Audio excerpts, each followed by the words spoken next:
highest praise, glory, and honor to our loving Savior, Jesus Christ. We remember and cherish the blessed preaching and teachings of our dearly beloved parents in the Lord. Greetings to the beloved Amneda family, beloved preachers, beloved brethren, and visitors. Magandang hapon, magandang gabi na po sa inyong mga minamahal. Pinasalamatan ko ang ating mahal na Panginoon dahil talaga pong ang ating Diyos ay mabuti, mga minamahal. Yung pong nagdaang linggo, mga minamahal, na ako po ay nagpasalamat about po sa aking karamdaman. Talaga pong hindi po basta-basta karamdaman ang naramdaman ko, mga minamahal, dahil talaga pong yung karamdaman na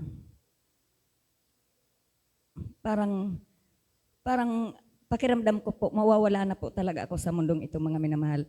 Grabe pong panghihina ng katawan ko. Siguro po napapansin niyo ako na halos hindi na po ako, nakatayo na lang ako niya kumisan. Nauupo po talaga ako dahil talagang hindi ko po kaya na. Mga bagay na hindi ko po dating ginagawa, mga minamahal, since nakilala ko ang mahal na Panginoon sa gawain na to.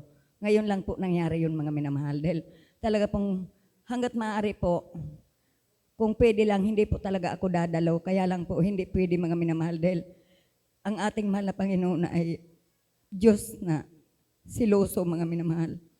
Ayaw niya na yung paglilingkod sa Kanya, ibabaliwalain natin. Kaya grabe po talaga ang ating pinakamamahal na Panginoon. Napakabuti niya, mga minamahal.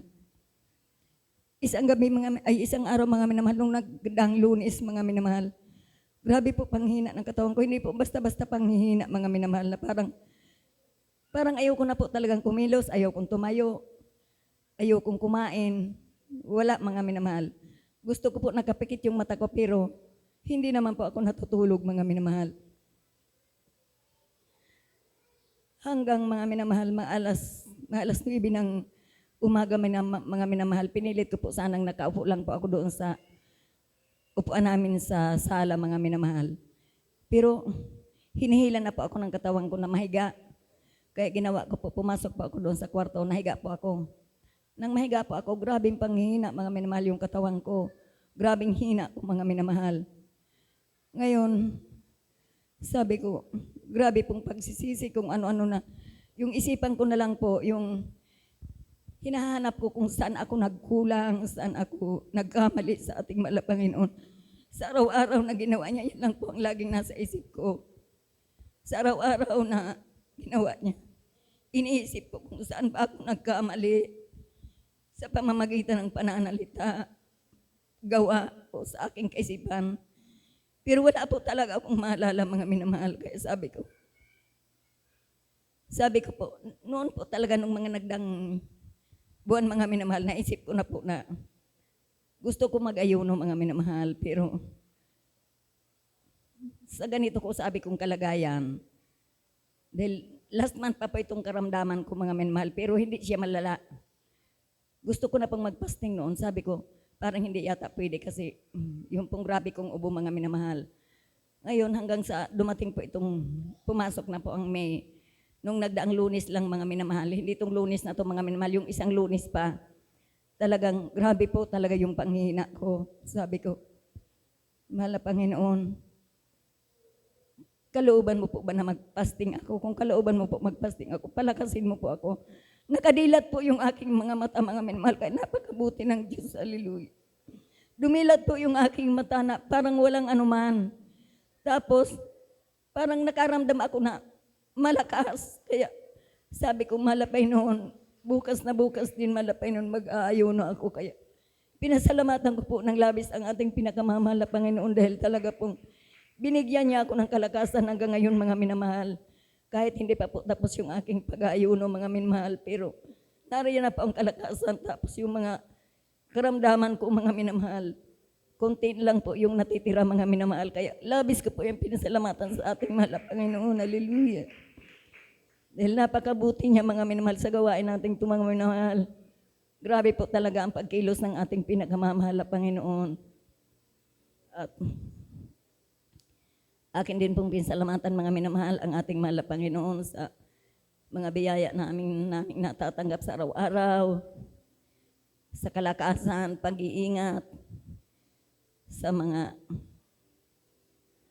pagkaloob niya ng amin mga pangailangan at sa mga kagalingan ng karamdaman mga minamahal, sa akin mga apo, kalakasan ng mga apo ko dahil talagang sa bahay mga minamahal talagang meron kahit po wala na pong maliit sa bahay pero may dumating po sa amin na talagang tagapag-aliw sa amin mga minamahal na siyang nagiging kagalakan namin maliban sa mahal na Panginoon. May panibagong ibinigay siya sa amin na nag-aaliw din po sa amin mga minamahal. Apo ko mga minamahal na talaga pong napakabuti ng ating mahal na Panginoon dahil grabe po magmahal ang ating mahal na Panginoon. Hallelujah. Kaya labis ko po yung pinsalamatan sa ating mahal na Panginoon at pasalamatan ko pa rin po pala bago pa po dumating yan na ako'y makapag-ayuno mga minamahal. Ako po talaga sa tuwing madaling araw, ginigising pa ako ng mahal na Panginoon dahil kung saga ng akin mga minamahal, wala pa akong kakayanan na gisingin ko sarili ko para magpuri sa mahal na Panginoon. Bago pa ako matulog, nananalangin ako sa Kanya, sabi ko, mahal na Panginoon, sa ganitong oras po, gisingin mo ako para makapagpuri sa iyo. Alam niyo mga minamahal, isang gabi mga minamahal, nagising ako ng 12:30 pa lang mga minamahal. Nagising na po ako at nakaramdam po ako ng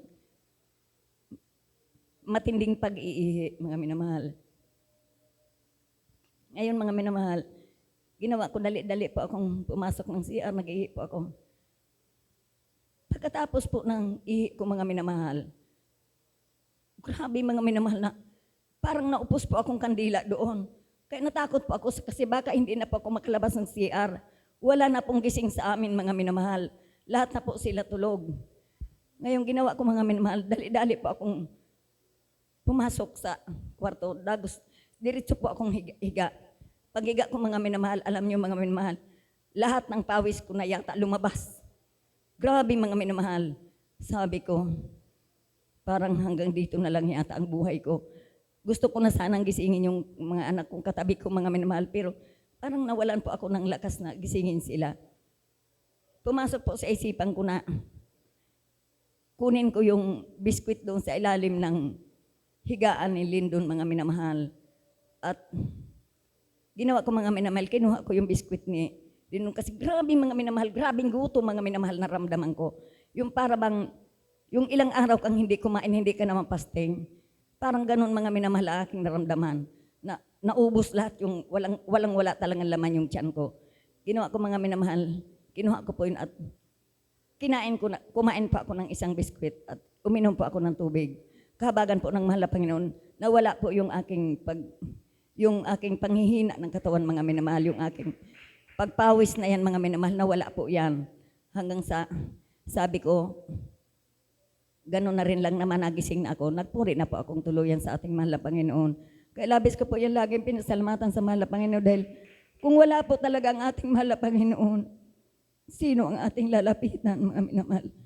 Sa mga disoras, mga minamahal, sa mga biglaang kagipitan, mga sakuna, mga minamahal, kung walang ating mahal na Panginoon, wala tayong matatawagan, mga minamahal. Pero kung nandyan siya, mga minamahal, sa atin, sandali lang, nariyang kaagad ang mga katugunan niya. Kaya napakabuti ng ating pinakamamahal na Panginoon.